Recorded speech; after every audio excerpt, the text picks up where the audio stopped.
Hello students, today we start class 10th math chapter 3 exercise 3.2 question number 3 on comparing the ratios a1 by a2, b1 by b2 and c1 by c2. Find out whether the following pairs of linear equations are consistent or inconsistent.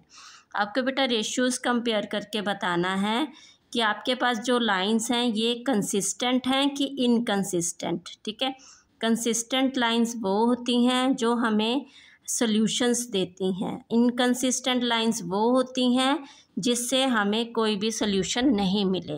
तो बेटा हमने introduction में ये किया हुआ है, आपने इसका इंट्रोडक्शन ज़रूर देखना है। तो यहाँ पे एक बार और फिर से आप रिमाइंड कर लीजिए, a1 by a2 not equal to b1 by b2 intersecting lines होती हैं, मतलब वो लाइंस क्या करती हैं, पॉइंट पे कट करती हैं। तो ये हमें सोल्यूशन दे रहा है, इट मीन्स कंसिस्टेंट लाइंस हैं।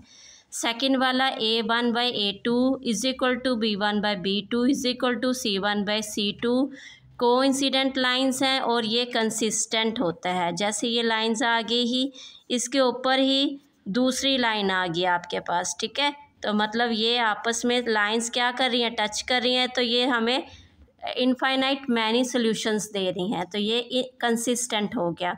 थर्ड वाला है a1 by a2 is equal to b1 by b2 not is equal to c1 by c2। Parallel lines होती हैं और यहाँ पे हमें कोई सल्यूशन नहीं मिलता, मतलब पैरेलल लाइंस आपको पता है कहीं पे भी टच नहीं होती, तो ये इट मीन्स ये इनकंसिस्टेंट लाइंस हैं। ओके, तो चलिए फर्स्ट पार्ट आप स्टार्ट करते हैं इसका। बेटा हम स्टैंडर्ड फॉर्म ले रहे हैं लाइंस की, लीनियर पेयर की, a1 x plus b1 y plus c1 is equal to 0, a2 x plus b2 y plus c2 is equal to 0। ठीक है, x का कोफिशिएंट a1, y का coefficient b1 and c is constant number. Okay बेटा, first part आप solve कर रहे हैं यहाँ पे। तो हमारे पास a1 यहाँ पे क्या आएगा, 3 आएगा, b1 हमारे पास 2 आएगा। ओके, तो c1 के लिए पहले आप इसको लाइन को सीधा करेंगे। ठीक है, तो यहाँ पे हम लाइंस लिख रहे हैं ax plus 2y minus c is equal to 0। Sorry, c की जो टर्म है वो इस साइड लेके आएंगे। दूसरा हमारे पास 2x minus 3y minus 7 is equal to 0। ठीक है बेटा, ओके, तो इस तरह से आप इसको पहले लिखेंगे लाइन को, उसके बाद आप c लेंगे। c अभी हमारे पास आ गया -5। ओके बेटा, तो a2 हमारे पास है 2 एंड b2 है हमारे पास -3 एंड c2 हमारे पास है -7। ओके बेटा, तो अब आप रेशियो कंपेयर करेंगे, a1 बाई a2 वो आएगा 3/2 एंड कटिंग नहीं होती, नहीं काटेंगे आप। b1 बाई b2 हमारे पास है 2 बाई -3, तो इसको हम इस तरह से भी लिख सकते हैं, 2 माइनस ऊपर चल जाएगा, 2 -2/3 एंड c1 बाई c2 आ जा -5 बाई -7, माइनस माइनस कैंसिल, 5/7 आ गया।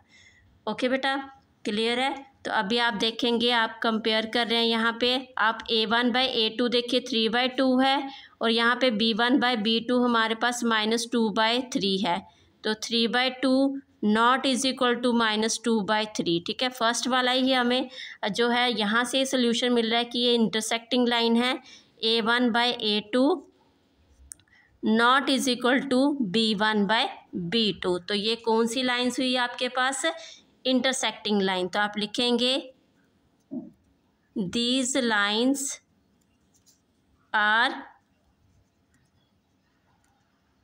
Intersecting lines. ठीक है बेटा, ये इंटरसेक्टिंग लाइन्स हुई आपके पास। तो इंटरसेक्टिंग लाइन जो होती हैं वो कौन सी होती हैं, consistent lines, hence these lines are consistent. ठीक है, सेकंड पार्ट देखेंगे आप इसका। सेकंड पार्ट में आपको बेटा a1 दिया गया है, a1 से पहले आप इक्वेशन को पहले लिखेंगे, 2x minus 3y minus 8 is equal to 0, 4x minus 6y minus 9 is equal to 0। ठीक है, इस इक्वेशन को आप इस तरह से भी लिख सकते हैं, a1 आ जाएगा 2 एंड B1 आ जाएगा -3, C1 आ जाएगा आपके पास -8। ओके बेटा, A2 आ गया आपके पास 4, B2 है आपके पास -6 एंड C2 आपके पास आ गया -9। तो आप रेशियो देखेंगे A1/A2 हमारे पास क्या आया 2/4, कटिंग हो जाती है 1/2 एंड B1/B2 हमारे पास है -3/-6, कटिंग हो जाती है बेटा 1/2 एंड C1/C2 हमारे पास -8/-9, माइनस माइनस कट हो गया तो 8/9 आया आपके पास C/2, C1/C2। ठीक है, तो आप देख रहे हैं A1/A2 1/2, B1/B2 हमारे पास 1/2, तो 1/2 इक्वल टू 1/2 हो गया। बट हमारे पास ये वाला इक्वल है, बट C वाला जो है वो नॉट इक्वल आया आपके पास। ठीक है, तो आपके पास जो रेशियोज़ हैं ये वाले इस तरह से आए हैं, तो ये कौन सी लाइन होगी आपके पास बताइए? ये वाली हमारे पास होगी पैरेलल लाइंस। कौन सी आ गई ये आपके पास? पैरेलल। जब भी पैरेलल लाइंस होती हैं तो वो हमें कोई सोल्यूशन नहीं देती। ठीक है, तो आप लिखेंगे दीज लाइंस आर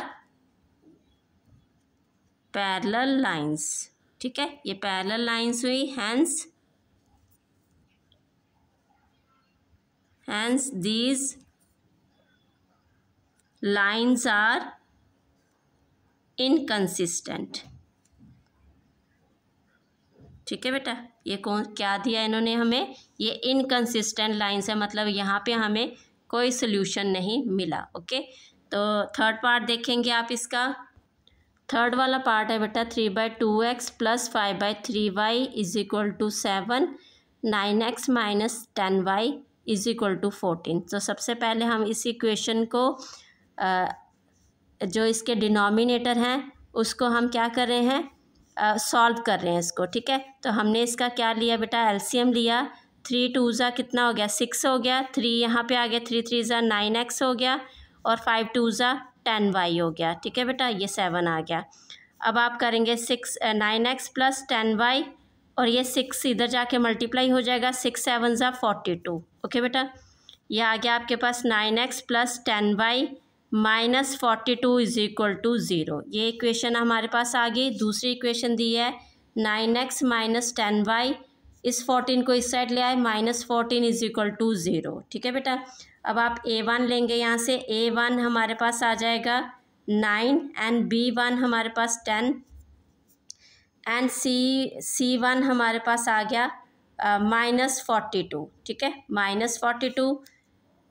A2 हमारे पास 9, B2 हमारे पास -10 एंड C2 हमारे पास -14। ठीक है बेटा, तो आप करेंगे इसको सॉल्व करेंगे। A1/A2 = 9/9 आ जाएगा, वो कटिंग हो गया आपके पास 1 आ गया। ठीक है बेटा, अब नेक्स्ट हमारे पास है B1/B2, वो आया 10 अपॉन में -10 है, कटिंग की है आपने, अगेन आपके पास -1 क्योंकि माइनस है यहाँ पे।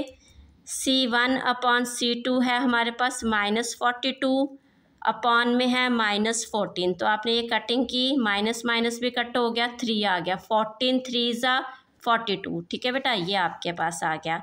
तो यहाँ से बेटा हमारे पास A1/A2 1 है, यहाँ पे -1 है, तो मतलब हमारे पास 1 नॉट इक्वल टू -1। यहीं से हमें पता चल गया कि ये वाली कौन सी लाइन है?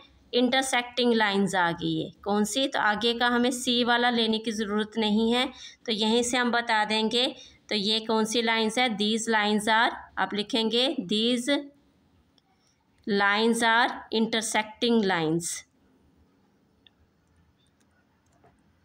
Intersecting lines. ठीक है, और ये इसने हमें इंटरसेक्टिंग लाइंस आपको क्या करती है? सोल्यूशन देती हैं, तो आप लिखेंगे हेंस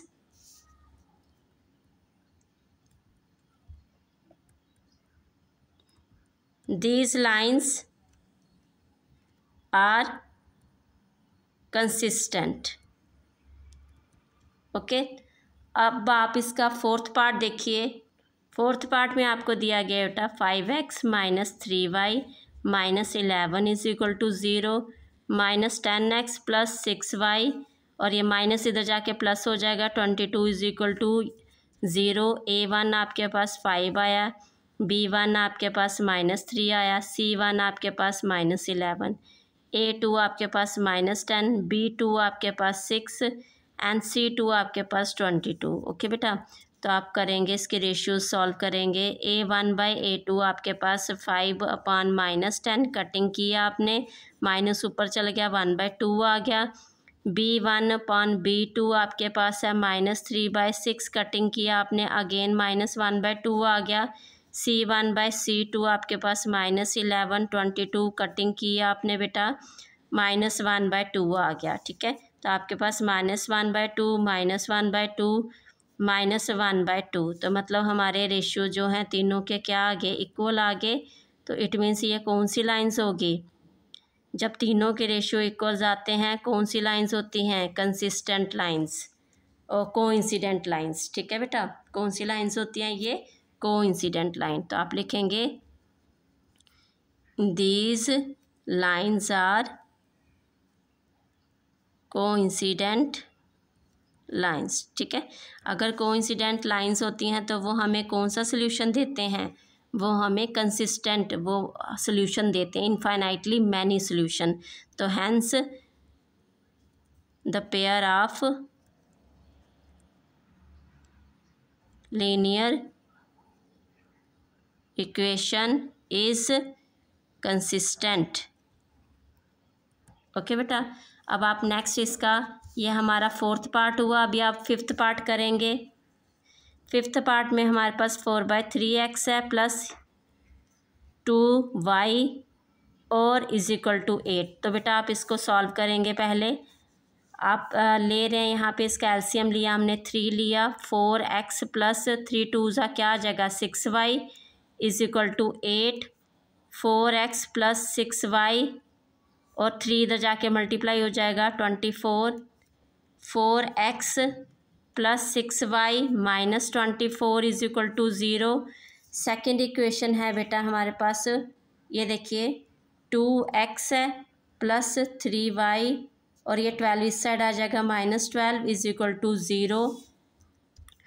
अब आप लेंगे A1 हमारे पास 4 है, B1 हमारे पास 6 है, C1 हमारे पास 24, A2 हमारे पास बेटा 2 है एंड B2 हमारे पास 3, C2 हमारे पास -12। ठीक है बेटा, A1/A2 हमारे पास 4/2 कटिंग किया आपने, 2 आ गया एंड B1/B2 हमारे पास 6/3 है, कटिंग की बेटा आपने, अगेन 2 आ गया। C1/C2 हमारे पास -24 -12 कटिंग किया आपने, 2 आ गया। ओके बेटा, तो ये भी लाइंस कौन सी हुई, कोइंसिडेंट लाइन हुई, मतलब 2 2 आ रहा है तीनों में। तो ये हमारे पास तीनों के रेशियो क्या आ गए, इक्वल आ गए। A1/A2 = B1/B2, C1/C2 इक्वल आ गया। तो ये कौन सी लाइंस हुई, कंसिस्टेंट लाइंस। ठीक है, तो पहले आप लिखेंगे these are coincident lines, hence the pair of lines is consistent. Okay, thank you.